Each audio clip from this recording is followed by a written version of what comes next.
Season 1, Episode 11. Bird Person. Rick's oldest friend turns to Morty in the middle of a house party and casually tells him what Rick's catchphrase actually means. Wubba lubba dub dub, in the language Rick learned it in, translates to, "I am in great pain, please help me." The line the show had been selling on t-shirts. The line the audience had been laughing at for over a year. A man screaming for help in a language nobody in his life spoke, dressed up as a punchline. And that is just one sentence out of 8 seasons of them. Rick and Morty has been burying its hardest lessons in plain sight since the pilot. Most viewers caught the jokes and missed the teaching. Today, we are going to fix that. 10 lessons, pulled directly from the episodes, that the show taught without ever stopping to explain. Welcome back to Ricktopus. Let's begin. Wubba lubba dub dub was a cry for help, not a catchphrase. Before the fandom got loud, before the merch, before the phrase ended up on t-shirts and coffee mugs and tattoos, Rick Sanchez had a bit. He would throw his hands in the air after doing something unhinged or brilliant or cruel and shout his signature line, "Wubba lubba dub dub," 3 syllables of cartoon gibberish. It sounded like the kind of thing a kids show character would say to cap off a joke. For the whole first season, and most of the second, that is how everyone treated it. It was Rick's catchphrase. It was branding. It was the moment you knew the scene was ending and the next wild idea was about to start. Then came Ricksy Business, the finale of Season 1. Rick and Summer throw a party while Beth and Jerry are away. The house fills up with aliens, strange substances, and one guest who will end up mattering more than any other across the rest of the series. Bird Person. Rick's oldest friend. A quiet, serious creature who speaks in short, formal sentences and seems to carry something heavy that he does not want to talk about. Morty, drunk and confused and curious, asks him what Wubba lubba dub dub actually means. Bird Person tells him. In his native language, the phrase translates to, "I am in great pain, please help me." The joke stops being a joke in that exact second. Everything Rick has been shouting for over a dozen episodes flips inside out. Every time he celebrated a win, every time he belched out his little victory call after doing something terrible to someone who deserved it, every time the crowd around him laughed and shrugged him off as the drunk scientist grandpa doing his drunk scientist grandpa thing. The most public, repeated, recognizable thing about this character, the line that sold the show to millions of viewers, was a man screaming for help in a language nobody around him spoke, and nobody around him ever responded to it. Not once. Not a single character in Rick's life across years of screen time heard what he was actually saying. They heard the catchphrase, they laughed at the catchphrase, they moved on. The show made us do the same thing. We laughed at it too. For almost 2 full seasons, the writers let us be part of the joke, and then they pulled the rug out and showed us what we had been laughing at the whole time. This is the quiet genius of that reveal. It is not just a character moment. It is the show catching its own audience. Anyone who had been quoting the line, putting it on their desktop backgrounds, repeating it to their friends, had been repeating a distress signal and treating it as entertainment. That is the first hard lesson the show teaches, and it teaches it without ever stopping to explain it. People in pain often make themselves into a joke because being a joke is safer than being seen. If you are loud enough and strange enough and funny enough, people will look at the performance and miss the person underneath. The performance becomes the whole thing you are known for. And the crueler truth, the one the show keeps working on for the rest of its run, is that once the performance works, you start to depend on it. You cannot stop doing the bit. You cannot ask for help plainly because you have built a whole life where help was not the thing you were supposed to need. Rick is very good at the bit. He is the smartest man in the room, in every dimension. He invents things that rewrite the laws of how reality works. He saves his family from disasters that other people could not even see coming. He has the kind of intelligence that would, in almost any other story, make him a hero. And the show lets him be that. It lets him win fights. It lets him win arguments. It lets him have the last word. But every time he wins, wubba lubba dub dub. Every time. The line is sitting right there in the middle of his happiest moments. And once you know what it means, you cannot stop hearing it. The show is telling you that the triumph and the agony are happening at the same time. They are not 2 different states. They are the same state, running in the same body, coming out of the same mouth. Autoerotic assimilation, the 3rd episode of Season 2, is where this stops being clever writing and becomes something much heavier. The episode sets Rick up with an old flame. Her name is Unity. She is a hive mind, a single awareness that controls the bodies of an entire planet at once. Rick and Unity have history. They understand each other in a way the show rarely lets Rick understand anyone. For most of the episode, Rick is the happiest we have ever seen him. He sings in the car on the way there. He jokes with Morty and Summer. He throws a party with Unity and hundreds of assimilated bodies, and seems, for once, to be somewhere he actually wants to be. Unity leaves him. Not cruelly, eventually, not with anger, Unity writes him a letter. The letter says they are two alike, that they both turn other people into worse versions of themselves, and that staying together is hurting both of them. Unity is kind in the way that hurts the most. Unity is kind because Unity is right. Rick goes home. He does not say a word to his family. He goes to the garage. He builds a machine. The machine is a laser, aimed at his own head, set to fire on a timer. He sits down underneath it and drinks until he is unconscious. The laser fails. It does not fire. Rick passes out and slumps over on the counter, and the episode ends there, with the camera holding on him, with no music, no joke, no escape. This is the first time the show lets the mask all the way down. No catchphrase, no wisecrack, just a man who tried to kill himself and failed because he was too drunk to see it through, which is its own kind of story. The show does not even let him land the suicide cleanly. It lets him botch it and pass out. It lets the whole sequence be small and sad and real, and it puts it at the end of a 22-minute cartoon about an orgy on an alien planet. Most shows do not do this. Most shows pick a lane. Rick and Morty sits in both lanes at once, on purpose, because that is what the show is actually about. The catchphrase and the suicide attempt are the same piece of information delivered twice. One is the cartoon version, one is the real version. They are telling you the same thing about Rick, and the show trusts you to connect them yourself. Here is where the hard lesson gets even harder. The world around Rick never connects them. Beth does not, Jerry does not, Summer and Morty and the whole cast of people who spend their days with him, who love him in their own broken ways, never catch what is happening. Beth worships him. She sees him as the genius father who left and came back. She cannot hear him asking for help because she is too busy needing him to be the strong one. Morty is too young and too overwhelmed to read Rick that accurately most of the time. Jerry is too beaten down. The only character in the entire show who actually sees Rick clearly is Dr. Wong, the family therapist, and we will get to her later. For now, what matters is that Rick is surrounded by people, talks to people constantly, is never actually alone in the room, and is as invisible as a person can be. That is the lesson. The loudest person in the room is often the one nobody is actually listening to. The performance that makes a person famous is often the same performance that makes them unreachable. The cry for help, if you make it funny enough, if you put it in the middle of enough jokes, stops registering as a cry for help. It becomes noise. It becomes the thing people love about you. And because people love it, you keep doing it. Because you keep doing it, nobody comes to help. The pattern pays for itself. The show doubles down on this idea in small, careful ways across its whole run. Rick calls himself garbage. Rick says, out loud, that he does not care if he lives or dies. Rick makes jokes about being the worst person in the galaxy. The family laughs. The family shrugs. The family tells him to stop being dramatic. Late in the series, after his suicide attempt has been confirmed and his whole backstory has been laid out, characters still respond to his self-hatred like it is a comedy bit, because that is how he trained them to respond. He did the work of making his pain unhearable. He succeeded, and the success is killing him. There is a version of this story that most audiences know from real life. Someone they went to school with, or worked with, or lived near, who was always the funniest person at the table. The one who made everyone else feel at ease. The one who had a joke for everything. And then something happens to that person, and everyone around them says the same thing afterward. We had no idea. They seemed fine. They seemed happy. They were the happiest person I knew. Rick is that person, drawn as a cartoon, put in front of millions of viewers, given a catchphrase so catchy that the show could literally sell it back to us as merchandise. And the show knew. The show has always known. Bird Person's translation was not a late addition or a retcon. It was planted early and quietly, waiting for the right moment to reframe everything. What makes the lesson so hard is that the show refuses to make it a lecture. It does not stop the story to tell you what it means. It gives you the information and lets you do the work. If you never put the pieces together, Rick is just a loud, funny, drunk grandpa with a weird thing he says. If you put the pieces together, he is a man who has been screaming for years in a language nobody speaks, in a voice everyone is used to, standing in the middle of rooms full of people who love him and do not see him. The show also makes it clear that this is not a problem Rick gets to solve in one moment. He does not go to therapy and come out healed. He does not have a single big cry that fixes everything. Even after the autoerotic assimilation breakdown, even after the therapy speech in Pickle Rick, even after the full backstory reveal in later seasons, Rick keeps doing the bit. He keeps slurring, belching, performing the role of the man who does not need anything from anyone. The patterns he built to protect himself are the same patterns he cannot stop using. That is what the show is arguing. The defenses that saved you once will keep running on autopilot forever unless you fight them. And the fight is not one one battle. It is every day, every conversation, every time the old joke is on the tip of your tongue, and you have to decide whether to say it or say what you actually mean. Most viewers walked into Rick and Morty for the sci-fi gags. The portal gun, the aliens, the wild adventures. What the show handed them instead, under the cover of those gags,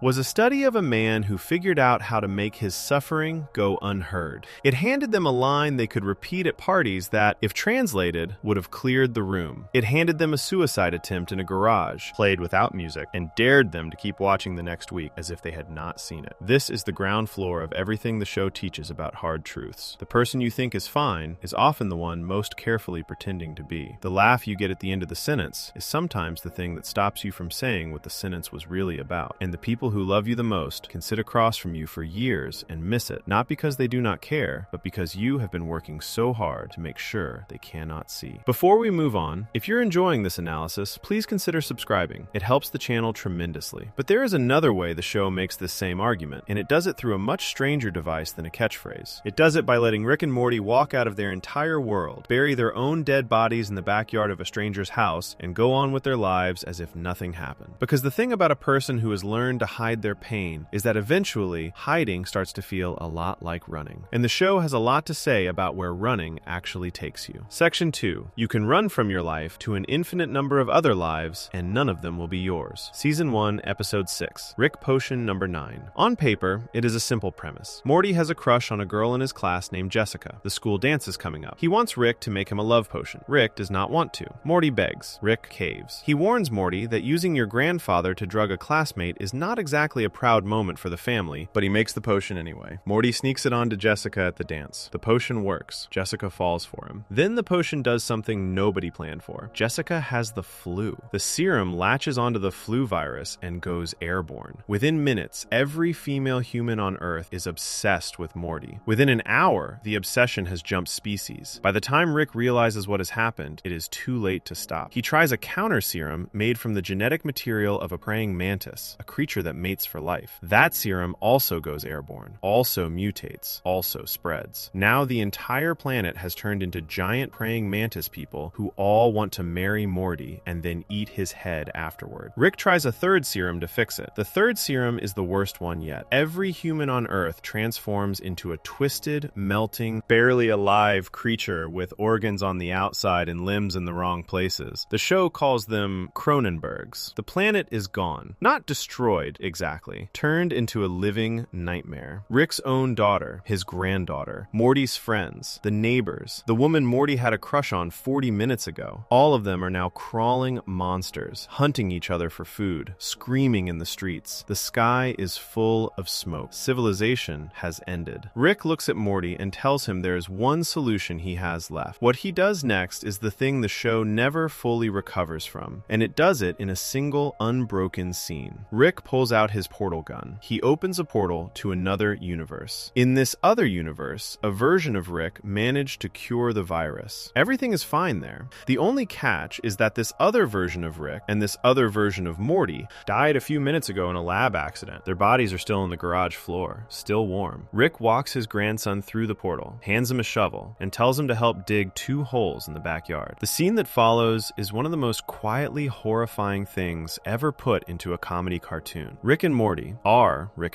pick up the dead bodies of themselves, carry them outside, and bury them in the dirt while the song "Look On Down from the Bridge" by Mazzy Star plays. No dialogue, no jokes, just 2 people dropping their own corpses into the ground. Morty keeps looking at his own dead face as it goes under the dirt. Rick does not look at all. Rick has done this before, or has at least decided long ago not to feel anything when he does it now. When they are finished, Morty goes into the house, a house that looks exactly like his house, a kitchen that is the same kitchen, parents that look and sound like his parents, a sister on the couch who greets him like she has known him forever, except none of them are his. The Beth who raised him is back in the other world, mutated into a monster. The Jerry he has complained about for years is back there too, maybe already eaten. The sister he grew up fighting with is gone forever. Morty sits down on the couch. The show holds on his face. He is not crying. He is not screaming. He is doing the thing a person does when something has happened to them that is too large to react to in the moment. His eyes are empty. His mouth is a flat line. He is 14 years old and he has just buried himself. himself. This is the ending of the episode. This is what the writers wrote, and then they aired it. And then the next week, they put out a new episode where Morty went back to being a bumbling sidekick, and none of this was mentioned. Except it is mentioned, quietly. 2 episodes later, in Rixty Minutes, Morty pulls Summer aside. Summer is threatening to run away because she has just found out that her parents had her by accident. Morty takes her into the backyard. He shows her 2 unmarked graves. He tells her, calmly, that he is not actually her brother. Her brother is dead. He is from somewhere else. He came here a few weeks ago because the world he came from was destroyed, and the grave she is looking at is his. And that is the moment where he says one of the most famous lines in the whole show. Nobody exists on purpose. Nobody belongs anywhere. Everybody dies. Come watch TV. The line gets quoted as a statement of philosophy. Most people who quote it have never gone back and looked at what Morty was standing next to when he said it. He was standing on top of his own grave. He was telling his fake sister, in the calmest voice he has used all season, that home is a thing you can lose and then be handed a replacement for, and the replacement will pass for home if you let it. This is the lesson. This is the hard one. The show is saying that you can walk away from your life. You can, actually, literally, leave the people and the place and the problems behind. The universe is big enough to hold another version of your house, your family, your bedroom, your job, your routine. A version where nothing has gone wrong yet. You can open a door to it and step through and pretend the other one was a bad dream. The show lets its heroes do exactly this, and it makes them feel the cost of it on screen. And then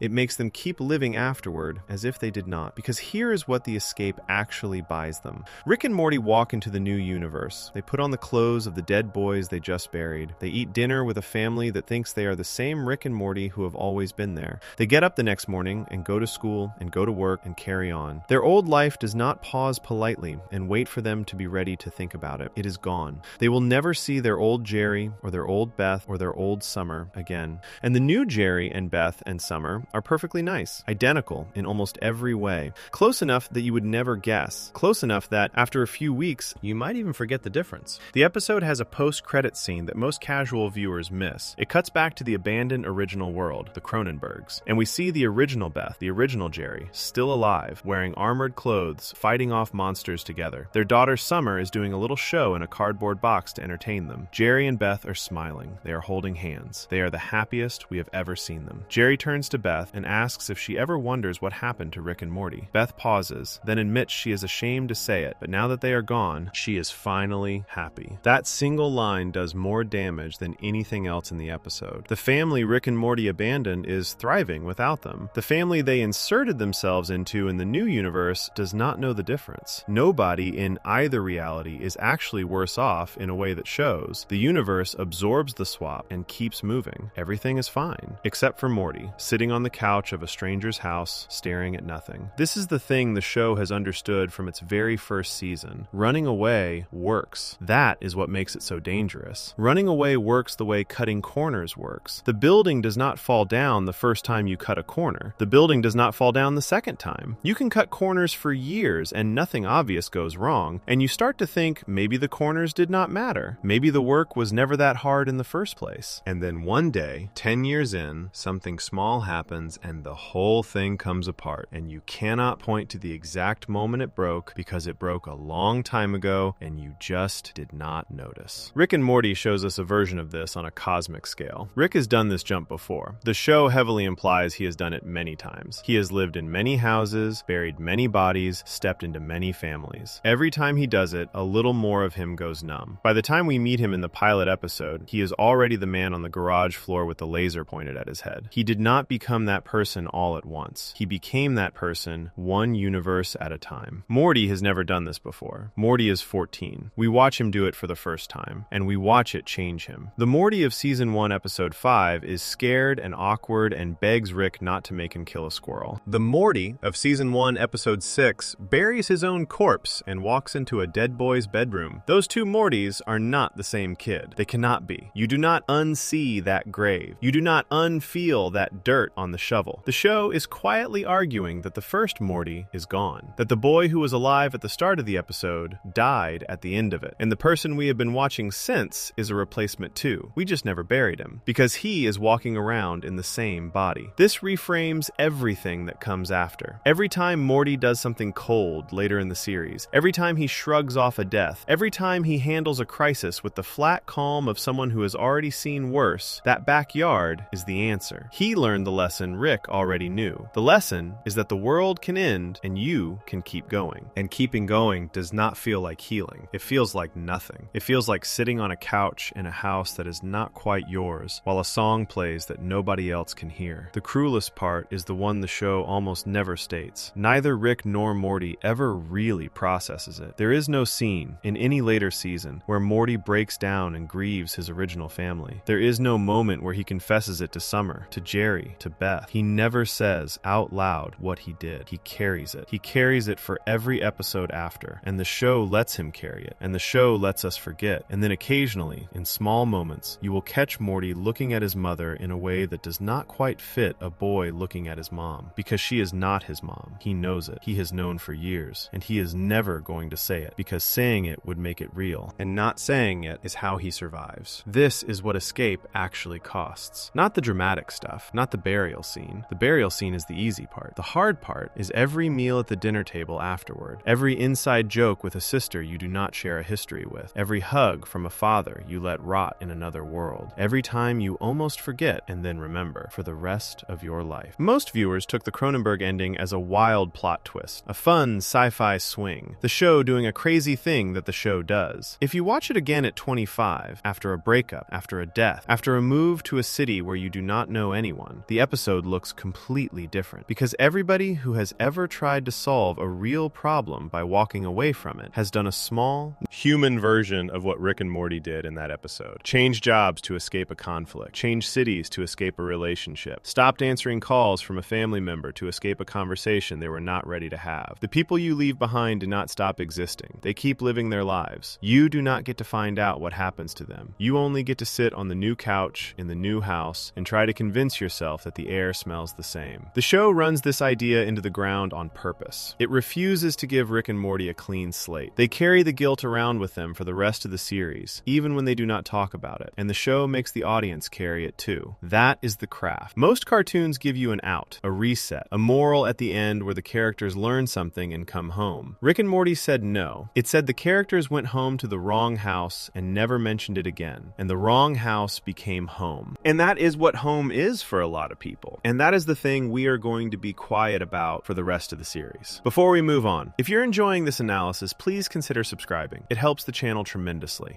But even for a man who has run away this many times, there comes a point where running stops working. There comes a point where the problem is not out there in another universe. The problem is the one sitting across from you in a small rented office, holding a clipboard, asking why you chose to come in today. And Rick, for once, does not have a portal to open. Section 3. The therapist was right, and Rick has no answer. Season 3, Episode 3, Pickle Rick. Before it came out, the marketing for the episode was pure chaos. A cartoon about a man who turns himself into a pickle. That is the pitch. That is the whole joke. The episode aired, the internet exploded, and for a solid year afterward, Pickle Rick was the meme. People who had never watched a single minute of the show knew the line. I turned myself into a pickle, Morty. The show sold pickle-shaped merchandise. The premiere itself won an Emmy. For a while, this was the most famous thing Rick and Morty had ever done. Almost none of the people quoting it had actually watched the whole episode. Here is what the episode is about if you strip away the action movie middle section that everyone remembers. Beth has scheduled a family therapy session. Summer has been huffing enamel at school. Morty has been wetting his pants in class. Their guidance counselor told Beth the whole family needs to go in together and work through whatever is happening at home. Beth knows Rick is the reason her kids are falling apart, but she cannot admit that out loud, because Rick is her father and she worships him. So she drags Summer and Morty to the appointment and hopes Rick will come. Rick has no intention of going. He invents an excuse instead. He builds a device that transforms him into a literal pickle lying on his workbench with no arms and no legs, stuck in place. The plan is that Beth will find him like this, realize he cannot possibly attend therapy, and leave him at home. It is the most elaborate, committed, impressive plan anyone has ever come up with to skip a doctor's appointment. It requires days of work. It requires rewriting his own biology at the cellular level. The craft on display is insane. And all of it, every second of that effort, is a man doing anything in the world to avoid sitting in a chair and being asked how he feels. The plan nearly works. Beth finds him, him. Beth is charmed. Beth calls him brilliant. Beth and the kids leave for therapy, and Rick is safe on his workbench, congratulating himself on another win. Then, Beth takes the anti-pickle serum with her by accident, and Rick, who had assumed he could just reverse the process whenever he wanted, discovers that he is trapped as a pickle. The cat knocks him off the counter. He rolls down the roof, through a gutter, and lands in a sewer. The middle of the episode is the part everyone remembers. Rick, as a pickle, builds himself a body out of cockroach parts and rat corpses. He fights his way through the sewers, kills dozens of rats, and escapes into a top-secret government facility where he turns into a one-pickle army and takes out an entire floor of armed agents. It is one of the most visually impressive, brutally animated action sequences in the show. It is the sequence that made the episode famous. It is also the sequence that hid what the episode was really about. Because while Rick is killing rats in the sewer, a second scene is happening. A quieter one, in a small office, the one he was trying to avoid. The therapist is Dr. Wong, voiced by Susan Sarandon. She is calm, she is professional, she does not raise her voice, she does not get dramatic. She sits across from Beth and Summer and Morty and asks them normal therapist questions, and the whole time, the show is cutting back and forth between her office and Rick in the sewer, and the contrast is the whole point. On one side, Rick is doing the most impressive thing any cartoon character has ever done. On the other, Dr. Wong is doing something that looks, on the surface, like nothing at all. Sitting, listening, asking gentle questions. The show is daring you to figure out which of these two things is actually harder. When Rick finally arrives, blood-soaked, reassembled in a human body, wheeled into the office under duress, Beth is already halfway talking him up. She tells Dr. Wong that her father is a legitimate genius, an intergalactic scientist, a man whose work is important. She is defending him before Dr. Wong has said a single word against him. This is the pattern in Beth's whole life. Defend Dad first, ask questions never. Dr. Wong does not attack Rick. She asks him a question. She asks him why he did not want to come, and Rick, to his credit, answers honestly. He gives a speech, a long one. He tells her that he does not respect therapy. He says he is a scientist, that he invents things, that he transforms and creates and destroys for a living, that when he does not like something about the world, he changes it. He says he has no interest in sitting in a rented office in a strip mall, listening to an agent of averageness explain which words mean which feelings. He says therapy is for people who want to get comfortable and stop panicking, and that a state of calm is something we value in the animals we eat, but not something he wants for himself. He says, I am not a cow, I am a pickle, when I feel like it. It is a great speech. It is funny, it is confident. It lands the way Rick's speeches always land, which is with the room sort of stunned and the audience sort of cheering. And Dr. Wong listens to all of it, and then she speaks. What she says next is the single most important speech in the entire run of the show. She tells him that the only connection between his massive intelligence and the sickness destroying his family is that everyone in his family, including him, uses intelligence to justify sickness. She says he seems to go back and forth between seeing his own mind as an unstoppable force and as a curse he cannot escape, and that the one thing he cannot seem to face is that his mind is just his mind, under his control. He chose to come here. He chose to speak. He chose to insult her job. He chose to become a pickle. He is the master of his own universe, she says, and yet he is sitting in front of her, covered in rat blood and sewage, with that enormous mind of his wasting away on a workbench by his own hand. Then she gets to the part that actually breaks him. She tells him she has no doubt he would be bored senseless by therapy, in the same way she is bored when she brushes her teeth or wipes her own body after using the bathroom. Because the thing about repairing, maintaining, and cleaning is that it is not an adventure. There is no way to do it so wrong that you might die. It is just work. And she says, the bottom line is, some people are fine doing the work, and some people would rather die. Each of us gets to choose. That is the line. That is the whole show in one sentence. Rick, who has spent 2.5 seasons proving that he can do anything, build anything, outwit anyone, has just been told by a woman in a polo shirt that the one thing he has refused to do is the one thing that would actually help him. And the reason he has refused is not because he cannot do it. It is because it is boring. It does not have stakes. It does not have explosions. Nobody hands you a medal for flossing. Nobody cheers when you go to bed on time. Maintenance does not come with applause, and Rick has built his entire identity around earning applause. And the moment the work stops being loud, he would rather die than do it. Watch his face in that scene.